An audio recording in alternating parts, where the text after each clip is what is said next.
Hola, ¿qué tal? ¿Cómo estáis? Muy buenas noches o buenas tardes o buenos días, depende de cuando escuchéis este podcast. Lo estamos grabando aquí por la noche de Barcelona, el mediodía de México. Estamos aquí otra vez de manteles largos, como siempre, con un gran amigo, ya lo considero de este podcast, que es súper amable siempre regalarme su tiempo. Enrique Burak, desde la Ciudad de México, desde TUDN, de Amigos. ¿Cómo estás, Enrique? Buenas tardes allá. Muy bien, aquí Humberto, qué gusto saludarte para platicar, como siempre, acerca de carneros y de muchas otras cosas también, desde luego.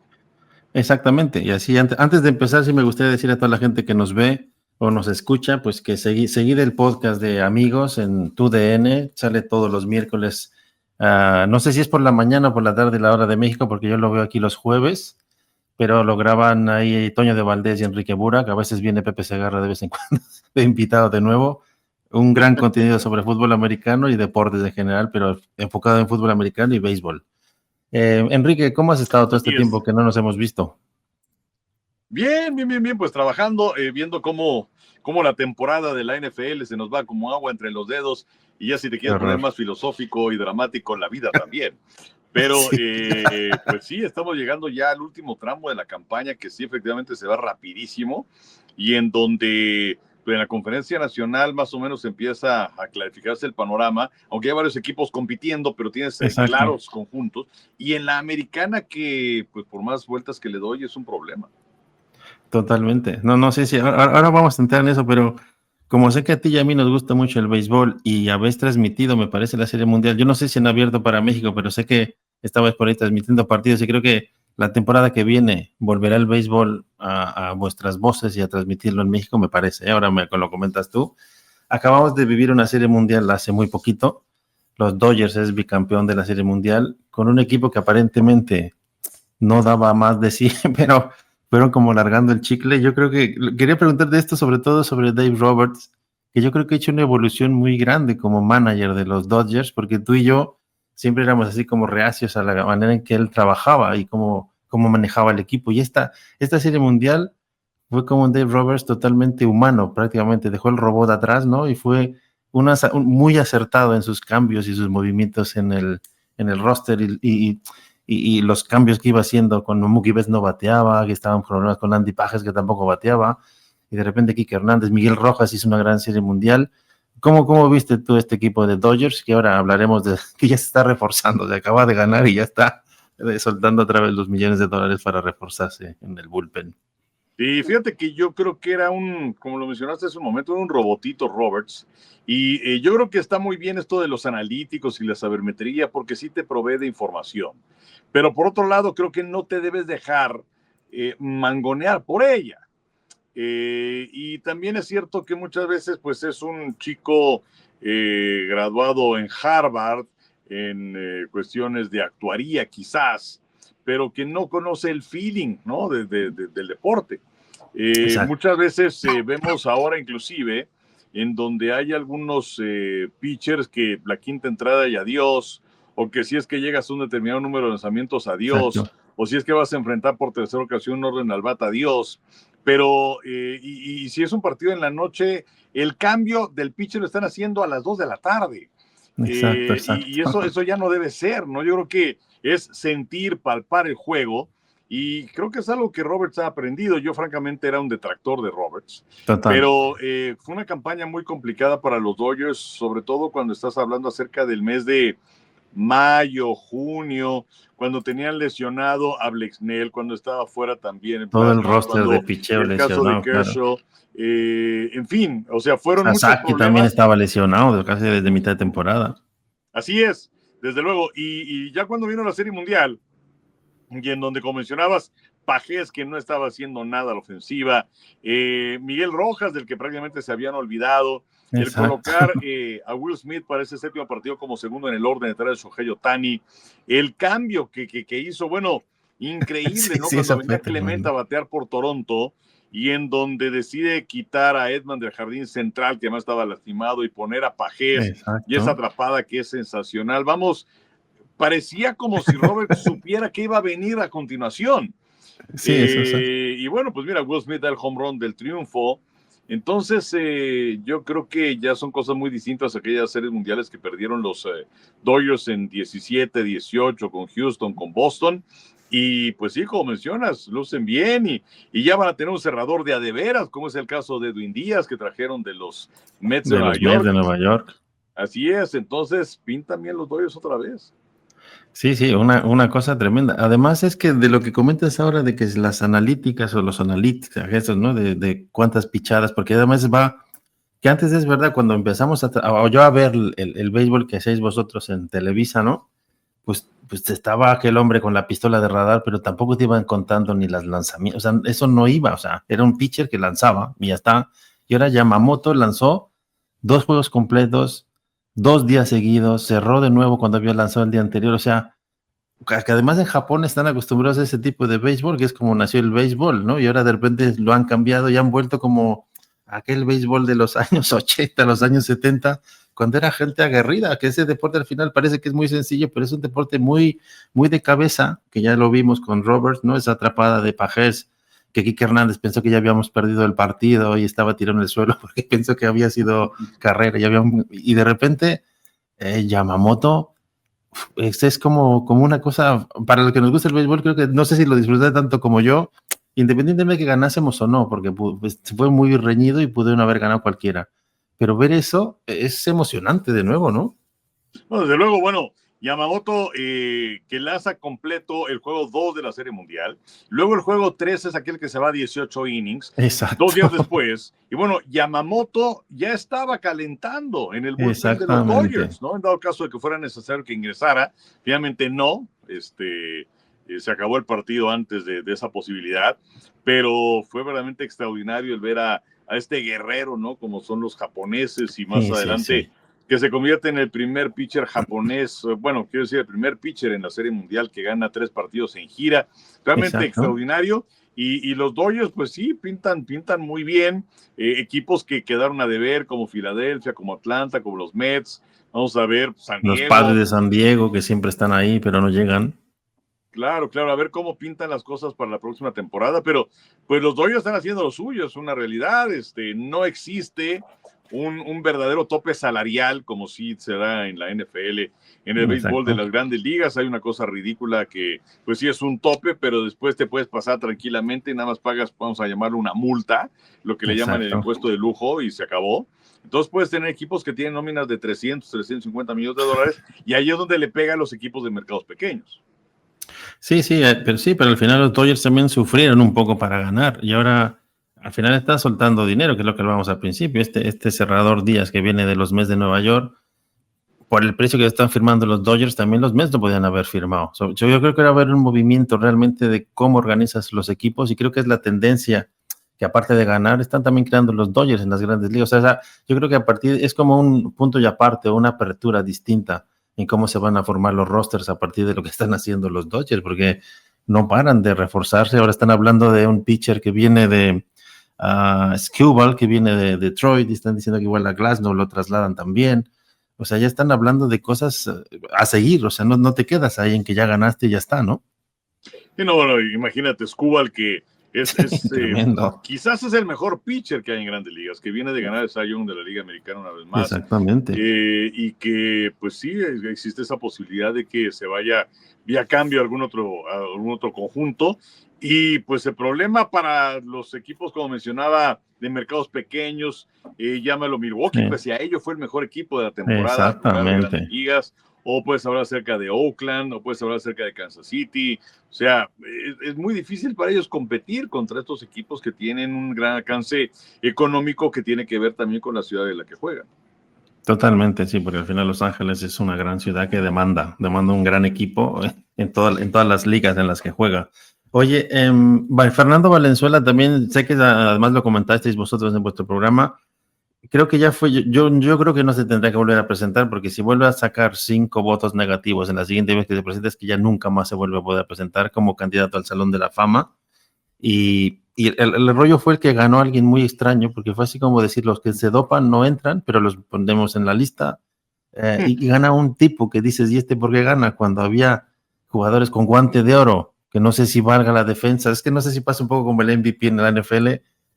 Don Mattingly fue guante de oro, o sea, y de repente no consigue los votos y gana un tipo que pues sí estuvo ahí, pero Y Valenzuela, yo no sé si es la cuestión que está ahora en Estados Unidos contra los latinos, pero pues ya está, nos quedamos que Valenzuela fue, o sea, nadie le va a quitar lo que ha hecho por el béisbol, porque al final es más una cosa de estima de lo que ha hecho, tanto por la ciudad de Los Ángeles, por los mexicanos y por el béisbol en Los Ángeles, que fue la revolución realmente que hizo Valenzuela y dio la apertura a un montón de peloteros latinos en Estados Unidos. Sí, bueno, Fernando, desde luego, hay muchas cosas importantes de él. Sí, digamos que la cosa más simple es decir, bueno, es que ganó 173 partidos y no Exacto. te da, ¿no? Para estar en el Salón de la Fama. Pero el impacto que tuvo Fernando fue vital. Esa Fernandomanía de 1981, que además fue el año de la huelga, donde provocó que la gente se volcara otra vez a los estadios. De Totalmente. hecho, él abrió el Juego de las Estrellas con lo que se reanudó la temporada del 81 en Cleveland. Esa postemporada sensacional con los Dodgers en contra de los Yankees de Nueva York. Novato del año, ganador de Cy Young en ese 1981. Y algo también interesante que tiene que ver con la comunidad latina, porque poca Exacto. gente sabe, pero Dodger Stadium está construido en una colina, la colina de Chávez, y Exactamente. ahí era un asentamiento muy importante de latinos, principalmente Exactamente. mexicanos. Y cuando Peter O'Malley, el dueño de los Dodgers en aquella época, sobrevuela esa zona, además, oye, una colina muy bien Sí, sí, ubicada, total. pegadito al centro, dijo, ahí quiero mi estadio. Hicieron un plan de vivienda que francamente no funcionó. Y llegó también un deadline para la gente que vivía ahí, le dijeron, pues, o te vas o te vas. Y hay Exacto. imágenes de los bulldozers Así que es. llegan a arrasar con las casas y gente todavía ahí. Entonces, Totalmente. pues la gente evidentemente se queda muy resentida con los Dodgers y pasaron décadas para que volvieran a Dodger Stadium, principalmente, o para que fueran a Dodger Stadium, principalmente los mexicanos. Y Fernando fue el que se convirtió en el catalizador de todo esto. Y ahora, con el paso de los años, un porcentaje altísimo de la asistencia de los Dodgers, por ahí de 4 millones de Sí, personas por año, son justamente latinos y mexicanos. exactamente, sí, porque además Chávez Ravine, el estado de Dodgers, está justamente al lado de la zona mexicana, o sea, el centro, porque el centro de Los Ángeles obviamente fue fundado en su momento por los españoles ahí, y ahí es donde está el centro neurálgico de donde empezó aquella ciudad, o sea, sí, pero al final el legado de Valenzuela, aparte de todo eso que hizo, pues el hecho de que lleven su número aquí los Dodgers ahora en el jersey, pues también le han dado dos series mundiales más. O sea, también la serie del mundial del año pasado también fue como un gran homenaje a Fernando porque falleció justo cuando iba a empezar la serie mundial. Uh Y -huh. mira, llevan dos, o sea, pues bien también por eso. O sea, por número seguramente no puede entrar, pero creo que es como lo que hablábamos de Roberts. Hay muchas más cosas aparte de solamente las estadísticas y creo que en algún momento ese chip también tendría que cambiar para estas cosas, ¿no? O Sí, de debería. acuerdo. Y bueno, como mencionas, tuvo menos de 5 votos. Necesitabas 12 para entrar al Salón de la Fama. Exacto.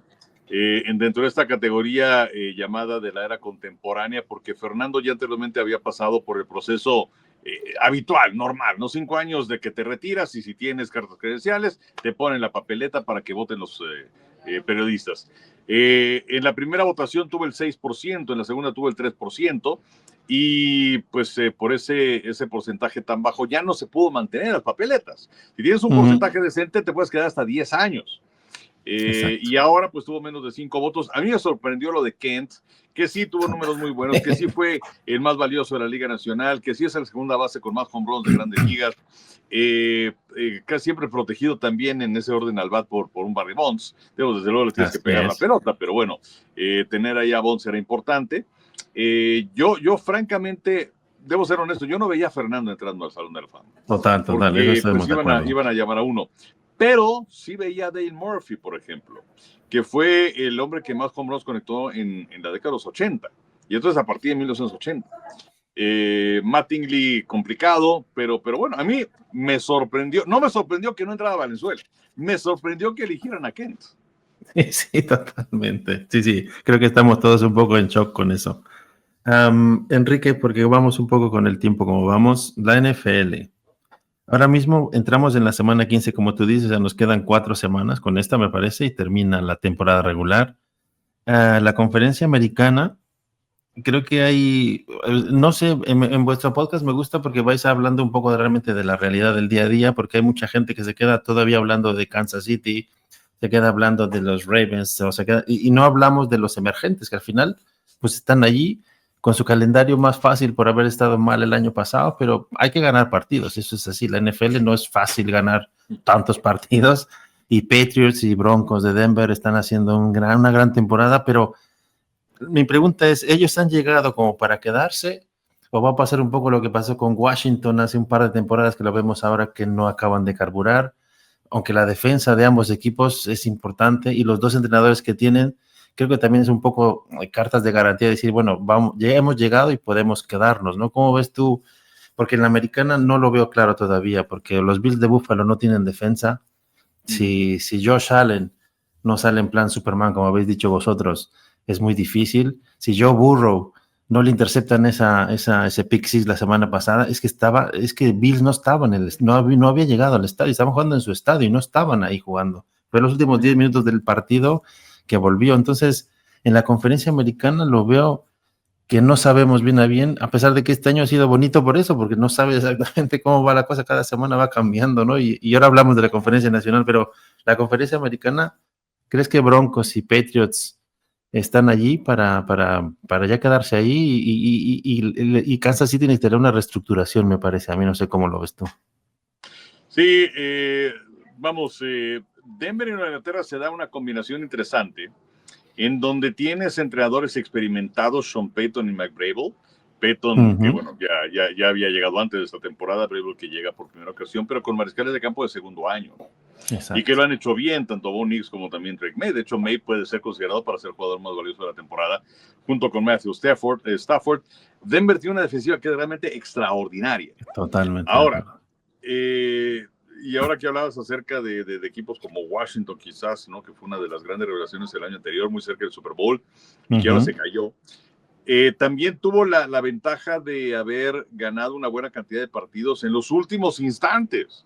La probabilidad Denver está igual este año, Enrique. Es a donde iba. Denver está muy parecido a ello, ¿no? Esta racha sensacional de victorias consecutivas, pero muchos de estos partidos por 4 puntos o menos. Que igual pueden ser 10 victorias en línea, que puede ser una marca de 4-6 o 5-5. Pero, vamos, saben ganar los partidos. El año pasado se metieron a la postemporada, o sea, ya sería el segundo año consecutivo con Sean Payton. Y del lado de los Patriotas lo hicieron muy bien, porque es cierto que bajo contrato se señalaba que en cuanto se fuera Bill Belichick, entonces habrían de colocar a Jared Mayo como su entrenador en jefe. No le va muy bien a Mayo, pero de alguna forma construye parte de lo que tiene ahora Vrabel. Tenían un amplio espacio dentro del tope salarial que lo invirtieron de manera correcta y ahí están colocados en esa primera posición. ¿Qué tanto les va a alcanzar? Pues vamos a ver sobre todo el partido este fin de semana contra los Bills, en donde se van a definir muchísimas cosas en esta campaña para ambos, ¿no? Exactamente, sí, porque los Patriots pueden encarar la temporada o Bills de Buffalo según cómo los puede alcanzar al final de la misma. Y en la conferencia nacional tenemos a unos Osos de Chicago que realmente yo creo que nadie de nosotros los metía en esta lista y están allí con Ben Johnson, que es un gran coordinador ofensivo, pero también triunfar en una semana con Williams como quarterback, que también el año pasado daba como despuntes, y creo que este año tampoco lo veo tan bien como los otros dos que has mencionado. Luego tienes a los Eagles de Filadelfia, las Águilas, para hablar en propiedad contigo, las Águilas de Filadelfia aquí este año también no tienen línea ofensiva, me da la sensación, la línea defensiva también se les ha caído. Barkley no lo están utilizando para quizás contentar a Brown, que quiere tener más targets en el partido por si no se quiere ir. Una cosa un poco extraña. Y luego, claro, está Detroit, que también tiene una temporada muy complicada con muchas lesiones. Los 49ers se están aprovechando de un calendario un poquitín más sencillo y están construyendo, yo creo que una franquicia a futuro. Creo que están haciendo muy bien los papeles. Y luego Tampa Bay o los Panthers, pues no lo sé, también todos esos están ahí como a un juego, por si ves los Rams en el seed 1 al seed 7, en una combinación, aquello se mueve como se movió hace una semana. Entonces, pero ahora hablamos de los Rams, pero los Osos de Chicago también, ¿Tú crees que ese quarterback está a la altura de los otros dos o Chicago todavía le puede costar? Le puede costar, aunque está compitiendo muy bien. Ese partido con Green Bay fue fantástico. Mira, pues, hablabas acerca de cómo se mueve todo esto. La semana anterior Chicago era el número 1 en la siembra de la conferencia nacional, Exacto. ahora es el número 7, ¿no? Tenía el último boleto de comodín. Algo interesante también de Chicago es que el año pasado tenían a Matt Eberflus como entrenador en jefe y llegó Caleb Williams y yo creo que no era la misma dirección que le podías dar a alguien como un Bo Nix o también a un Drake May. Ahora con Ben Johnson como entrenador en jefe las cosas han cambiado. Parece que está dispuesto a aprender Caleb Williams y esto es importante. ¿Y por qué es importante? Porque pues son chicos sumamente talentosos, una gran habilidad y están acostumbrados a que desde la preparatoria eres el mejor, eres increíble, eres extraordinario y llegan a las universidades y obviamente pues tienen grandes cartas credenciales, llegan a universidades que son poderosas, enfrentas a jugadores que pues no todos son potencial de la NFL y además tienes 4 o 5 segundos para soltar el pase cuando sabes que en la NFL si te tardas más de 2 segundos y medio ya es tarde. Y entonces con todo ese tiempo una buena línea ofensiva puedes encontrar el receptor que quieras. La NFL todo es rapidísimo, la historia cambia. Y entonces alguien que está acostumbrado a escuchar eres el mejor y de pronto, a ver, espérame, aquí es distinto y vas a aprender. No todos están dispuestos a aprender. Y parece que Caleb Williams está dispuesto a aprender con Ben Johnson. Era un equipo que no estaba tan mal armado desde hace un par de años. Exacto, sí, la tienes buenos defensa siempre receptores, está tienes bien. buenos corredores, tienes línea ofensiva, tienes una defensiva que es sumamente oportuna porque roba muchos balones. Exacto. Entonces, y además para esta campaña trajeron un nuevo centro, trajeron un par de guardias para mejorar la protección para Caleb Williams. Entonces, pues el hecho de que tengan esa marca ahora de 9-4 puede sorprender y no, porque ya tenías una cierta base y llega un gran entrenador en jefe. Lo de Filadelfia que mencionabas, pues se ha convertido en un equipo predecible. Nick Sirianni, pues parece que no es precisamente el mejor de los entrenadores y que ya se involucró un poquito en la ofensiva de las Águilas en el partido del pasado lunes por la noche en contra de los Cargadores.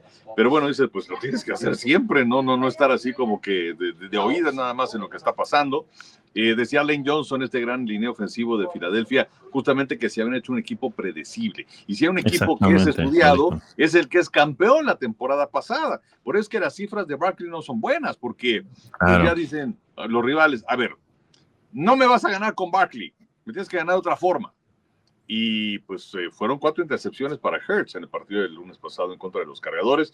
Mencionabas a Detroit. Creo que Detroit todavía tiene con qué meterse a la postemporada. Es una temporada para ellos de altibajos. Sí, perdieron a sus coordinadores para esta campaña, pero creo que tienen un gran talento. Y pues lo de Tampa, ¿no? Que ahí está, sí, perdieron 3 de los últimos 4.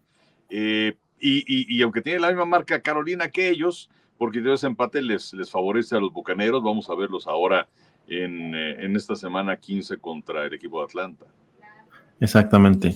Oye, una cosa que si no se me va a olvidar, de Sean Sanders, el quarterback de los Cleveland Browns. Yo creo que ¿cómo se llama el head coach de los Browns, de los Cafés de Cleveland? Stefanski, ¿no? Stefanski. ¿Perdón? Stefanski. Sí, Stefanski. ¿Tú crees que le hizo una jugarreta en esa última jugada en el partido pasado? Que en esa conversión de 2 puntos lo sacó del campo, como si no le gustara ese quarterback, hizo una jugada rara para no ganar el partido, porque finalmente este chico es otro de los que tienen que escuchar y aprender mucho, pero lleva un par de partidos jugando bien. No sé, esa última jugada fue muy rara, Enrique. Pues sí, estuvo rara una famosa jugada esta de Wildcat, ¿no? Del gato salvaje, sí. En donde el corredor lleva el balón y sacaron a Shadur Sanders del terreno de juego. Pero pues yo creo que de haber pensado de esa manera, pues hubiera sido una jugarreta para sí mismo, y me refiero al entrenador, ¿no? Pero yo creo que tú quieres ganar el partido. Y más adelante Stefanski reconoció que, bueno, pues que se habían equivocado. Pero pues ya Shadur Sanders ya lo confirmaron de aquí al final de la campaña con el mariscal de campo titular. Creo que ha hecho cosas interesantes en el sentido de no tratar de inventar, de hacer de más. Y yo creo que eso está bien. Sí, porque tiene un gran brazo. Obviamente este es un podcast de los Rams, bueno, de los Carneros. Eh, y yo creo que los carneros ahora mismo, y quiero comentarlo contigo, yo creo que hombre por hombre y posición por posición, creo que los carneros realmente es un equipo que te puede perder un partido contra Carolina, como perdieron con un pick six tremendo de Matthew Stafford, lanzando además, como marcan los cánones, que no debes lanzar un pase justamente en el sentido contrario de donde tú estás, porque quedas expuesto al esquinero de una manera brutal, y eso fue lo que pasó. Luego fue la otra intercepción a través de que le pegaron el balón en la zona roja, los Rams ahí no anotaron, pero los Rams compiten, a pesar de ese partido de que se perdió, en ese último drive, si no hacen el false start, el movimiento ilegal a Larry Jackson, que estaba en una 3rd y 5, se convierte en una 3rd y 10, y viene el blitz a Matthew Stafford y solta el balón, hacen ese touchdown y ganan el juego. Entonces me refiero, los Rams es un equipo, y contra Cardinals lo hemos visto, que no para, o sea, no es que quieran aplanar o pasar por encima de todos, pero están muy concentrados en lo que están haciendo, y llevan al menos 6 o 7 partidos en los que están definiendo el juego en la primera mitad, porque es una planadora la ofensiva de Rams, que al principio no lo tenía muy claro, pero creo que con esos dos corredores que tienen, esa dupla de Quaron y Williams, con Davante Adams como líder de touchdowns en la NFL, Matthew Stafford también líder en touchdowns con 35, que el año pasado solo tuvo 23, y ya fue una buena temporada. Tiene una proyección de más de 40 pases de touchdown. ¿Cómo ves tú, así a manera global, y luego ya podemos tal vez hablar unas cosas de Matthew Stafford, de Puka Nacua? ¿Cómo ves tú estos Rams? ¿Realmente son contenders de Super Bowl? A mí me gustan mucho Carneros. Yo los veo en ese momento con el mejor equipo de la NFL. Los transmitimos el domingo pasado en contra de Arizona y efectivamente aplastaron a los Cardenales en la primera mitad de ese partido. Venían de caer en contra de las Panteras de Carolina, pero yo también creo que pues, es una campaña muy larga, es imposible mantenerte a tope durante todo el año. Que Carolina también hay que decirlo, Carolina ha Sí, jugó muy mejorado. bien. Ha hecho un gran Totalmente. trabajo Dave Canales, y Bryce Young también luce de manera Exactamente. importante como mariscal de campo. Pero yo siento que fueron accidentes que se presentan en el camino. Sí, Davante Adams ha encontrado un segundo aire con el equipo de los Carneros, totalmente. y simplemente aquí para atrás hay que recordar lo que se daba en la pretemporada cuando se mencionaba que Matthew Stafford, bueno, antes que pues quería probar algunas ofertas, otros mercados, a ver si dejaba a Los Ángeles, se hablaba de que si a lo mejor se iba a Minnesota o a los Gigantes, a los Raiders, se queda con ellos, pero con problemas en la parte baja de la espalda. Entonces, pues no se sabía cuál iba a ser su nivel para la campaña regular, si es que podía responder. El caso es que en este instante, junto con Drake May, es uno de los máximos candidatos para ser el jugador más valioso de la temporada. Lo de Davante Adams mencionaba hace un momento, una gran campaña cuando parecía que sus Tremendo. mejores días habían terminado, luego de enterrarse Sí, con el sí, equipo de sí. los Raiders. Lo de O sea, Puka el Nacua seguir es a Aaron realmente Rodgers le hizo sensacional. mucho mal. Sí, lo de lo Puka Nacua, que es difícil de creer, pero el partido contra Arizona es la primera vez que en un juego tiene par de touchdowns, una buena defensiva. Tienes a Sean Exacto. McVay, que es un gran entrenador en jefe, y lo veo con un equipo muy regular. Así que en este instante, porque esto, por eso a la misma, cambia semana a semana, Total, hoy me total. parece que Carnero es el mejor equipo. Sí, porque ahora, claro, viene este partido contra los Lions de Detroit en SoFi Stadium, y además yo creo que hay como cuentas pendientes entre los Rams y los Leones, porque yo hablaba ayer con unos amigos aquí de España, de los Leones de Detroit, que siempre me acuerdo de aquel primer playoff que los Rams pasaron así como de panzazo, pero llegaron muy embalados el primer año de Puka Nacua, esa lesión de Taylor Higbee en el último drive, que fue un golpe muy salvaje a la rodilla, que de ahí entonces no se ha recuperado. Creo que hay una parte de los Leones de Detroit, y quiero preguntártelo a ti. El fútbol americano, como lo dijo bien el quarterback de los Giants, no es el fútbol soccer, aunque ahora Donald Trump le quiera cambiar el nombre, pero bueno, eso es otra cosa. Es un deporte de contacto. Yo creo que tú, que lo has vivido tantos años, que llevas transmitiendo tantos Super Bowls, la gente que no ha ido a un campo de fútbol americano, no sé si tiene la sensación, porque la tele es una cosa, pero cuando tú estás allí en el campo, el sonido de cómo es el juego es muy extraordinario. Y yo creo que Campbell, hay un momento en su manera de jugar o enfocar el juego que golpea un poco, yo creo que golpea de más, es un poco más, no sé, como aquellos Raiders de los años 80, o como una defensa antigua, que me parece también que San Francisco en algún momento lo tiene. Y los Rams al final es un equipo que está como muy equilibrado desde el punto de vista humano, desde el punto de vista deportivo, y no es que sean los mejores en todo, pero creo que sí están como una conjunción de muchas cosas. El entrenador también, ahí se parecen bastante Campbell y Sean McVay, que siempre se echan ellos las culpas, pero esta parte un poco más brusca de Detroit, ¿tú también la ves así o soy yo nada más que tengo ya una afinación o alguna fijación con los Leones de Detroit? Pues mira, primero lo que mencionabas acerca de vivir un partido de fútbol americano de la NFL en el estadio. O sea, creo que la televisión no le hace justicia No, a las velocidades y a los impactos que se dan en el campo. Es una cosa exacto. completamente distinta. Y sí, son jugadores rapidísimos. Por más que se diga, inclusive los linieros, ¿no? Que sí, Totalmente. aquellos detractores del fútbol americano, no, esos panzones y no sé qué tanto, pero bueno, hay Sí, que ver sí, lo que hacen, esos totalmente. panzones. Y lo que mencionabas de Detroit, a mí me encanta Dan Campbell, comentador en jefe, creo que es un gran líder. Total. Desde hace algunas semanas él ya tomó el mando de enviar las jugadas a la ofensiva. Creo que hace un rato que hablamos acerca de Dave Roberts y también de la asimetría y de todo Ujú. este tipo de cuestiones matemáticas, creo que también de alguna otra forma han manifestado su presencia dentro del fútbol americano, donde antes era quizás pues prácticamente automático, cuarta oportunidad, estás en posición de gol de campo, intenta la patada, 3 puntos, ¿no? Y ahora, bueno, pues ya estas famosas tablitas que te dicen, bueno, de acuerdo a esta situación y circunstancia, juégatela en cuarta, que está bien, porque hay muchas series que se mantienen y que puede llegar a conseguir 6 o hasta 7 puntos con el extra. Pero también hay muchas ocasiones en las cuales está bien tomar 3 puntos. Y creo Exactamente. que eso le ha golpeado a Campbell, ¿no? Mucho. Una cosa es, creo yo, ser arriesgado y otra cosa es inclusive hasta ser irresponsable. Pero bueno, Sí. me gusta mucho Dan Campbell como entrenador en jefe y todavía vive el equipo de Detroit. Sí, sí, todavía vive. Oye, para terminar, una cosa que quería comentar contigo también, porque al final de los Rams hablamos siempre de Kyren Williams, que está haciendo un temporadón. Tenía por aquí las estadísticas, pero bueno, al final cualquiera las puede encontrar, no pasa nada. O Blake Corum, o Puka Nacua, Tutu Atwell, que ahora vuelve también un poco para darle profundidad a los Rams en los receptores. Pero la línea ofensiva de los Rams, con Alaric Jackson, Steve Avila, Coleman Sheldon, Kevin Dotson, que es un gran fichaje que vino de los Steelers de Pittsburgh, y Warren McClendon, que está en la parte derecha sustituyendo a Rob Havenstein, que al final creo que es el único Ram que sobrevive de San Luis, o sea que ya tiene sus años.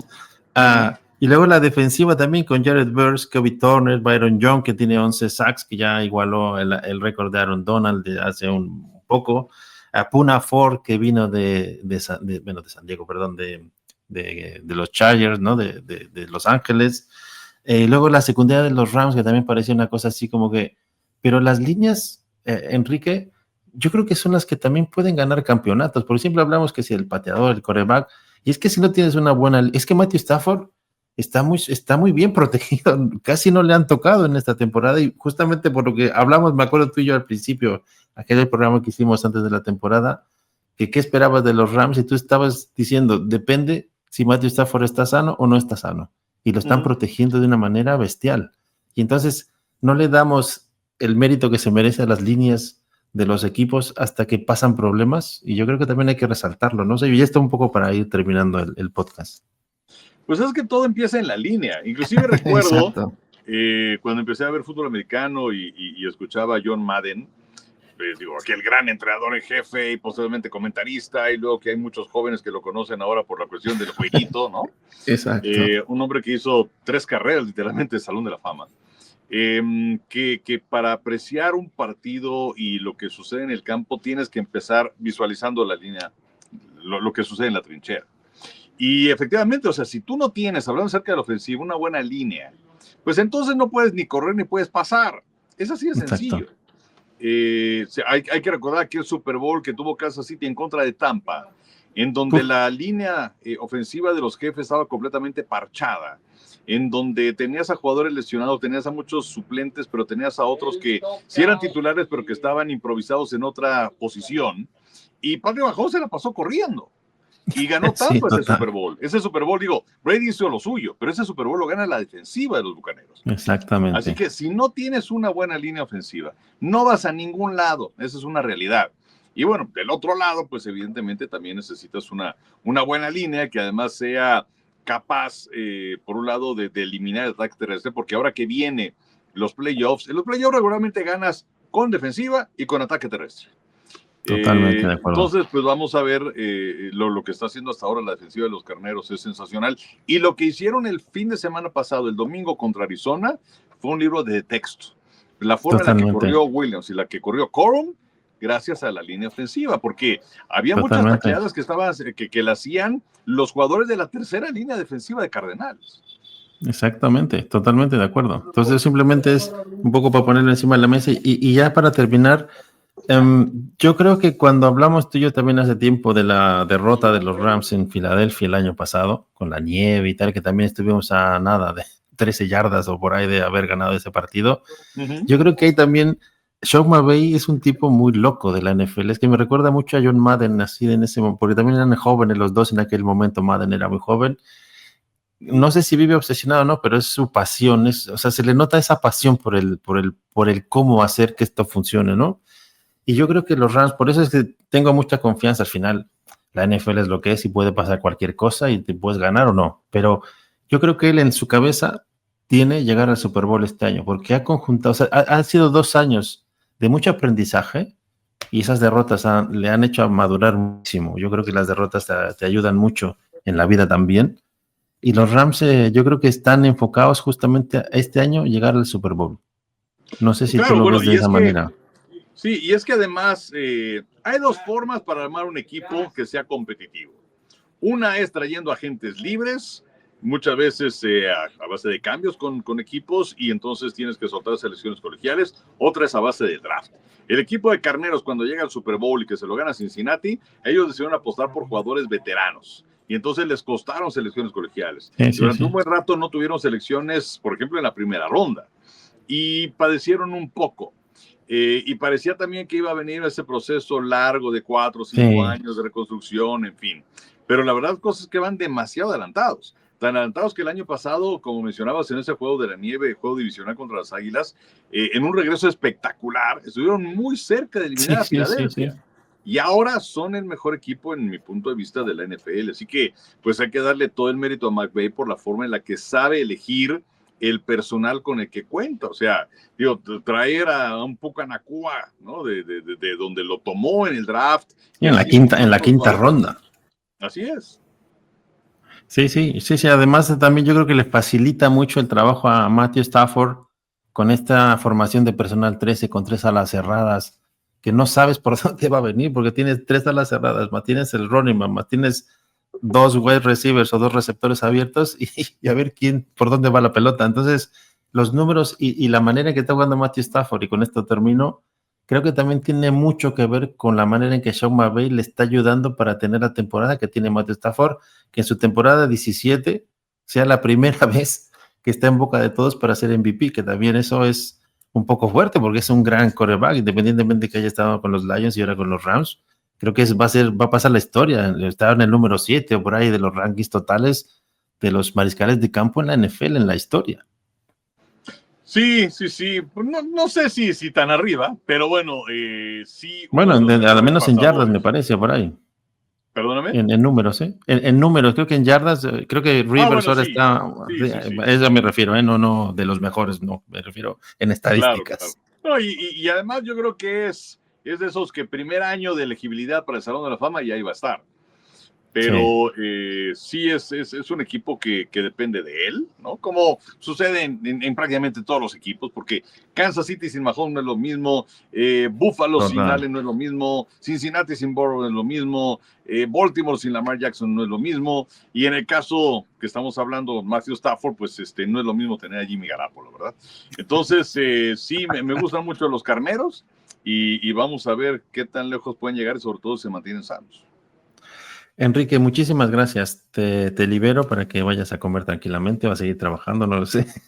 Sigue trabajando. Eh, Te agradezco muchísimo tu tiempo y no sé, cómo va a ser una temporada quizás larga para los Rams, igual que es abusar de tu confianza, pero en algún momento si tienes un huequito entre todas tus haceres, que luego igual viajarás a San Francisco, supongo, para el Super Bowl, pero sería genial que en algún momento dado, si los Rams llegan al Super Bowl, pudiéramos tener algún tipo de posibilidad de hablar para ver cómo está la sensación, porque además los Rams ir a ganar un Super Bowl a San Francisco sería como el máximo para un fan de los Rams, así que saluda por favor a Toño y a Pepe Segarra, que siempre pues es un gusto escucharlos siempre. Y al bueno de Rodrigo, a pesar de todo, va ahí ganándoles la apuesta. Pues sí, con muchísimo gusto, Humberto, te lo saludo y desde luego, pues seguiremos en comunicación y ya veremos si es que los carneros son capaces de llegar a Super Bowl. Enrique, que tengas muy buena tarde y que acabes muy bien la temporada, a ver cómo nos va, y ya aprovechando las fechas en las que estamos, que tengas una buena salida y una buena entrada de año. Y muchísimas gracias por todo lo que aportas al fútbol americano y a la narración, que créeme que a pesar de que no sé qué ecos te llegan de España, pero España ha crecido también mucho a nivel de narración, a nivel de sapiencia de fútbol americano, gracias a vosotros también. Y eso también es una cosa que tenéis que tener clara, que no sé si os lo dicen mucho, pero es verdad que es así. Te lo digo yo, que lo veo aquí, que la gente sabe mucho de fútbol americano, pero todo empezó con vosotros por ahí, con Von Rossum y todo esto, así que también muchas gracias por eso. No, hombre, ¿de qué? Pues muchas gracias, ¿no? Y el reconocimiento para Fernando, que fue quien abrió brecha aquí en México y que además ya el año pasado recibió ese gran reconocimiento más que merecido de ingresar al Salón de la Fama de Campo. Enrique, muchísimas gracias. Gracias. Un abrazo. Hasta luego. Hasta luego.